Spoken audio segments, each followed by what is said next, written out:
અંકલેશ્વર તાલુકાના કોંગ્રેસ સમિતિ દ્વારા મામલતદાર કચેરી ખાતે આવેદનપત્ર પાઠવાયું। રાશન કાર્ડ ધારકોને તંત્ર દ્વારા નોટિસ ફટકારવામાં આવતા મામલતદાર કચેરી ખાતે એક આવેદનપત્ર પાઠવ્યું હતું। રાજ્યના વિવિધ જિલ્લાઓમાં તંત્ર દ્વારા રાશન કાર્ડ ધારકોને નોટિસ ફટકારવામાં આવી રહ્યું છે અને અનાજ મેળવવા પાત્રતા ચકાસવામાં આવી રહ્યું છે, જેના કોંગ્રેસ દ્વારા વિરોધ નોંધાવવામાં આવી રહ્યો છે।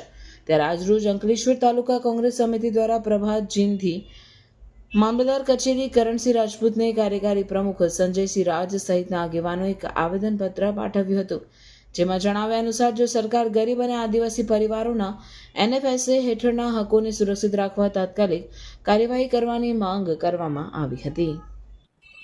ફ્રીમાં રાશન કાર્ડનું અનાજ ફ્રીમાં આપતી હતી, હવે એ રાશન કાર્ડ ધારકોને અનાજ આપવાનું બંધ કરેલું છે અને નામ કમી કરતા છે। એક જમીન હોય એના 10-15 નામ હોય એ રીતના દરેક અંકલેશ્વર તાલુકાના દરેક માણસોને નોટિસો આપેલી છે આ મામલતદારશ્રીએ।